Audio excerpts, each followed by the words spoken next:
It got to the point that I had to get up to go to the bathroom and prevent myself from vomiting because it was so painful, bursting into tears, or collapsing in the middle of the hospital general medical floor. This is when I knew I had to go home. Now. Welcome to Life as a Patient Doctor. I'm your host, Stephanie Moss, navigating life as a patient and a future MD. Walk alongside me as I reflect on the challenges and lessons I've learned undergoing medical school with invisible disabilities. Join me as I interview other doctors, students, and healthcare workers on their own journeys. Listen to their unique stories on how they have balanced their health while caring for others in the health profession. Today, I'll be reading from the blog post, Living with Chronic Medical Conditions as a Clinical Medical Student. The first picture, it says, we do not need to look sick to still suffer from physical and mental health conditions. We need to change the culture of medicine to normalize doctors being human, who similarly suffer and have challenges with their health. I wrote this blog post about a year and a half ago. So this is my experience going through my third year, which is the clinical rotations in medical school, while experiencing health conditions and disabilities. I wrote, we don't need to look sick to still be sick and suffering. We need to change the culture of medical education to normalize medical students and physicians that they're human and can take time to address their health. Medical professionals are people too. That means we can have physical and mental illnesses, which are not always visible to the naked eye. In the disability world, we like to call these invisible disabilities, compared to ones that are blatantly obvious to the eye because of maybe mobility devices or how we interact with the world around us. In the AAMC Medical School Graduation Questionnaire from 2020, All School Summary Report, 7.6 of graduating medical students self-reported they had a disability. Of these, there were ADHD, mobility, chronic health disability, or a learning disability. I guess that's 4. So 61% of the people who self-reported had ADHD, 13% said they had a chronic health disability, 3.3% were deaf or hard of hearing, 9.3% said they had a learning disability, 1.9% said they had a mobility disability, 15.3%, that's a lot, stated they had a psychological disability, so mental illness, anxiety, depression, bipolar, things like that. 2.4% they had stated they had a visual disability, and 6% said they had other. So in total, that was 1,273 fourth-year medical students that were graduating medical school back in 2020 self-disclosed they had a disability. That's huge. If in elementary school, middle school, high school, college, to do well enough to get into medical school, we hadn't really thought about needing additional support. And so, like, from my experience, which I'll talk about in a little bit, and I also talk about in other blog posts, it wasn't until my second year of medical school, where I actually failed the step 1 exam, that I realized that my chronic health conditions were a disability and were actually, I could benefit from accommodations. According to the same questionnaire, only 52.6% of students with disabilities reported being provided accommodations from their medical school. The top reason for people not being provided was because they felt they didn't need accommodations, or they selected for other reasons. Thankfully, the ones who did request accommodations, only 2.9 reported being denied. And that's huge. I feel like from my own experience, reported they had a disability. Now, I do want to say not a lot of people either know that they have a disability or don't feel comfortable stating it out loud because they fear there's repercussions, whether they will not get into residency or they'll be looked down upon their peers, even though this was a survey that is supposed to be fully de-identified. You just never know. And I believe that could be why one of the reasons people didn't self-disclose. And I'm not sure if I believe I've already done this report too for when I graduate medical school in 4 months. So they haven't published that information yet. Okay, and then the next thing is the accommodations. So for the people who said yes, they had a disability, 52.6% said they did. Like I stated before, very few percent were denied if they actually requested it. So I think it's really just hard, the self-disclosure and asking for help, like anything else. It's really hard. Next, I write, we need to advocate and educate other medical students to seek disability accommodations when they're struggling in class or in the clinical environment. And then I said, see blog post requesting disabilities accommodations and accessibility needs. So I'm working on a blog post right now to write up everything I can find regarding disabilities and accommodations, including recordings from other groups that have discussed accommodations and all that. And also how to request accommodations while you're applying to residency, when you're in residency, and then when you're a physician. So next, I understand why people wouldn't request disability accommodations. Our medical community sees it as a taboo topic, and it is seen as a weakness. Read more of my blog post, Surviving the Taboos of Medical School, which is also my very first podcast episode. Unfortunately, there have been multiple situations where I myself have felt out of place for having a disability. Frequently, I have heard residents talk about themselves not going to their own doctor, as they know they should, because they're young and healthy. It has made me feel uncomfortable because I have so many medical conditions, but on the outside, I do also look young and healthy. I say that to just really be aware of what you're saying. Like, you never know what other people around you have disabilities or have health needs. And especially if you're a resident and you have other medical students, they're looking up to you. And it's really painful to hear that you're not as young and healthy like them. Read below some journal entries I had during my third year clinical rotations where I struggled with balancing my health while I had disabilities and a clinical medical student, feeling out of place in my neurology rotation. Today, I felt embarrassed when I had to sit down in a chair while the head neurologist attending my residents and peers stood and leaned against the wall. But I knew my body, and I knew I couldn't stay standing still that long.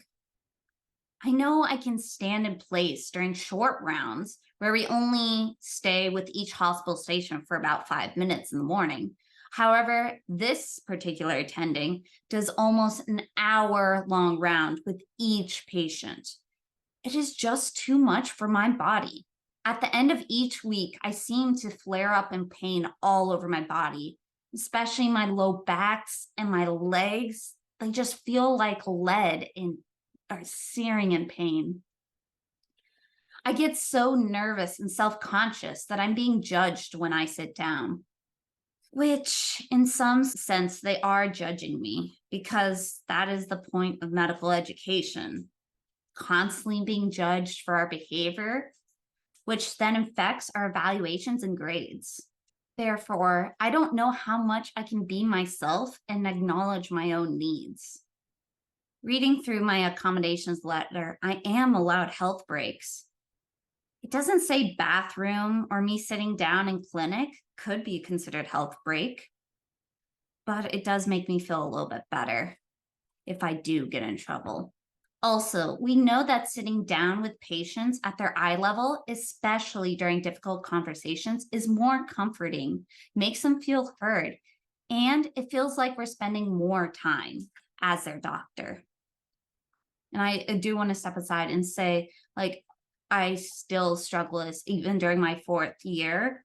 I'm constantly finding a spare stool or a spare chair that I can sit down when we're in a patient clinic room. And patient hospital rooms are really not built for the physician and their huge medical team to sit down. It's really built of like a hospital bed, and then doctors come in and out, they stand around the patient, then they leave, which from a patient perspective, that feels very overwhelming to have the doctors just like standing right on top of you.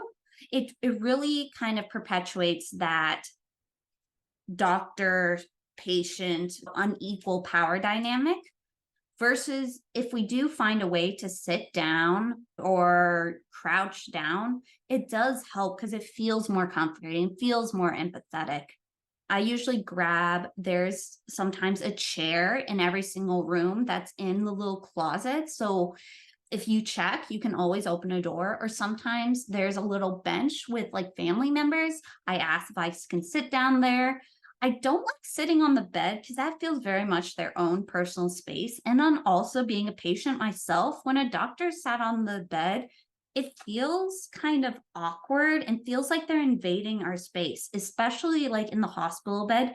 You're usually naked underneath your gown. So it even feels even more invading, especially if someone comes from a trauma background. It feels very overwhelming to have someone you don't know, even if it's your doctor, someone where you have a professional relationship, just being on your bed.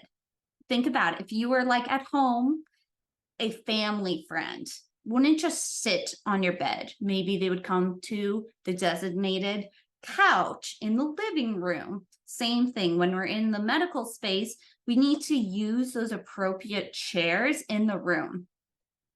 I'm going to go to the next part. Seeing imaging tools. I had an interesting interaction today where some of my classmates really wanted to see the CT and MRI machines. I was very confused. Why were they so excited? And then I realized they had never seen one of these before. When I myself had been in CT, MRI multiple times for multiple reasons.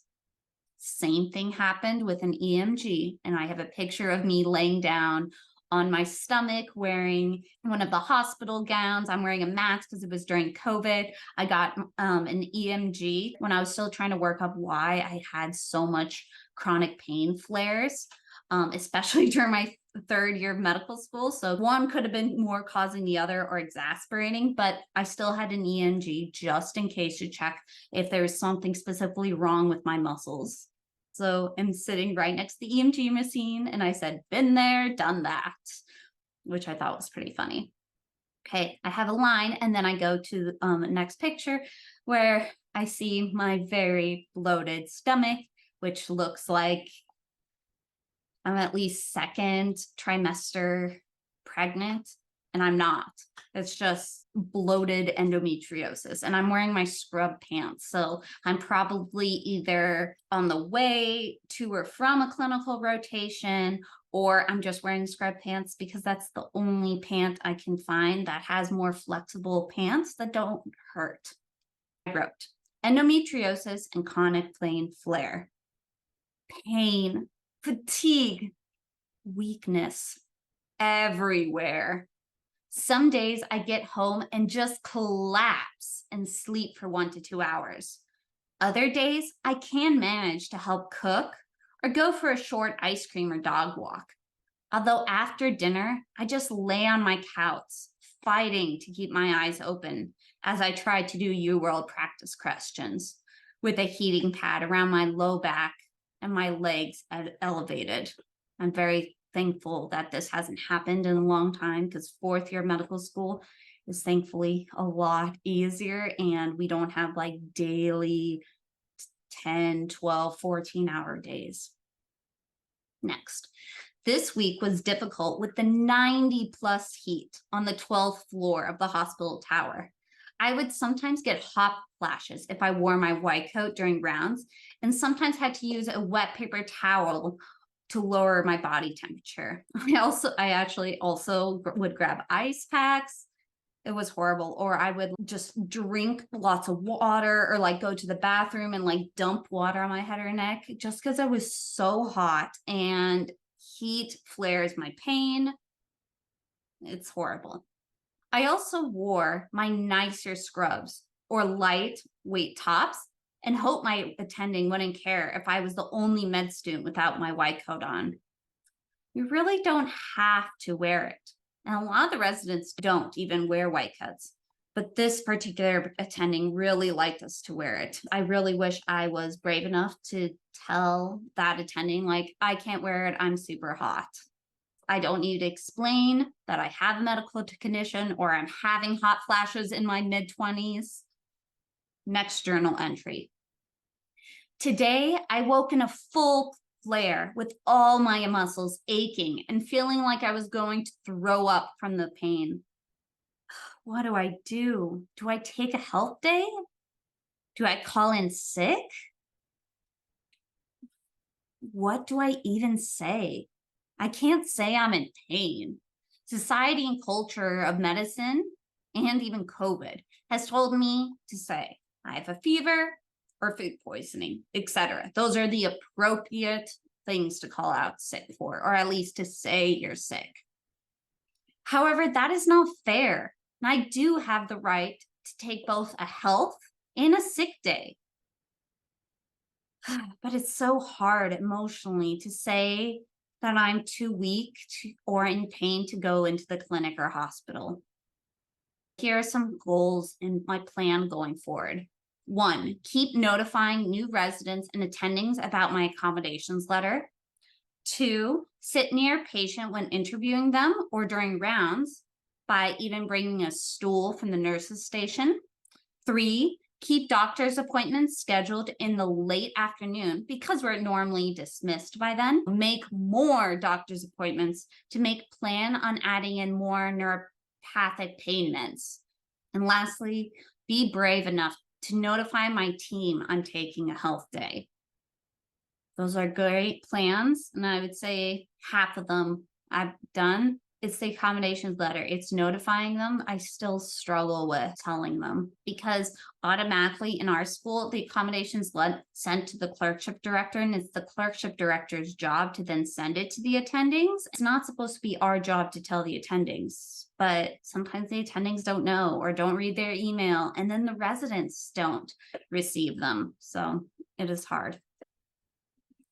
And then next journal entry. Flare while on clinical internal medicine rounds. Update. I woke up at 4 a.m. this morning, almost screaming in pain in my right lower abdominal quadrant and low back. I went to the bathroom and just collapsed on the floor, hoping the coolness of the floor would provide some relief. It eventually did, and provided me the energy to stand up and grab my heating pad. Fell back asleep until my alarm went off at 6 a.m. Note though, that's dangerous. Try not to do that. Make sure you have a heating pad that does get cooler or turn off as a set amount of time. Thankfully, I have one that's plugged into the wall that does automatically turn off. I probably kept putting on the sleep mode until 6:30. I knew I had to get up because I had post-call rounds and had to be at the hospital at 7 a.m. I gulped down my pain meds and the rest of the daily medications and headed into the hospital to do my pre-rounds. When I was talking to my patients to see how they were doing, I was able to distract my brain momentarily, and the pain pills helped me remain standing for quick check-ins. However, by the time we came back together to do our rounds as a whole team, I could feel myself starting to drift off and the pain came back. I kept blinking my eyes to prevent myself from crying or letting my team know that something was wrong. I tried to listen to my residents present their patients, but my brain was all foggy. I felt like it was listening through a door. I tried to keep myself busy and focused on reviewing the CTs and the X-ray with the patient we were talking about. But eventually, I realized that it wasn't going to work. And apparently we had moved on to another patient. My stomach was enlarging by the minute and pressing on my scrub pants elastic band. That is super painful when that happens. I put my legs up on a nearby chair and tried to straighten out my body and massaged my abdominal muscles, which were spazzing in response to the endometriosis pain flare. I texted my senior resident across the room and told her that I had endometriosis and was having an endo flare. So that was the first time I disclosed to her. I should have done that before, but I didn't think it was necessary, but obviously it was. But thankfully, she reassured me that I could go home. And I responded, I wanted to stick it out until after rounds. Only an hour left, right? I tried to wait it out. It didn't work. It got to the point that I had to get up to go to the bathroom and prevent myself from vomiting because it was so painful, bursting into tears or collapsing in the middle of the hospital general medical floor. This is when I knew I had to go home. Now, I debated calling in this morning. We do have sick and wellness days, but my ego and society told me that I could push through it because we are strong. We are medical students. We are future doctors. It was a Saturday post call, so we would only be here for 6 hours. Instead, I went in for just 3.5 hours. Really, that was a bit of a waste of time where I could have been sleeping and healing if I had just called in that day. After I got back from the bathroom, I quickly touched base with my senior resident and attending, grabbed my things, and dragged myself to the elevator. Down 9 floors and a very, very long and slow and painful walk to my parked car. What would have been worse? Calling in and being embarrassed for calling in, or doing this, suffering and leaving mid-rounds? We, me included, need to put our own bodies and health first, especially in the healthcare field. How can we give 100% care to others when we ourselves are not even at our 100%? And that's it. If you want to read more, you can read the blog post, Living with Chronic Medical Conditions as a Clinical Medical Student, and get more resources on being a patient and a future doctor taking care of other patients at medpsychmoss.com. If you haven't already, make sure to rate and follow wherever you're listening to the podcast. That allows more individuals to be able to access these podcasts, and we can break down barriers together. Also, follow me on social media at medpsychmoss. Thank you so much, and I look forward to seeing you in the next episode.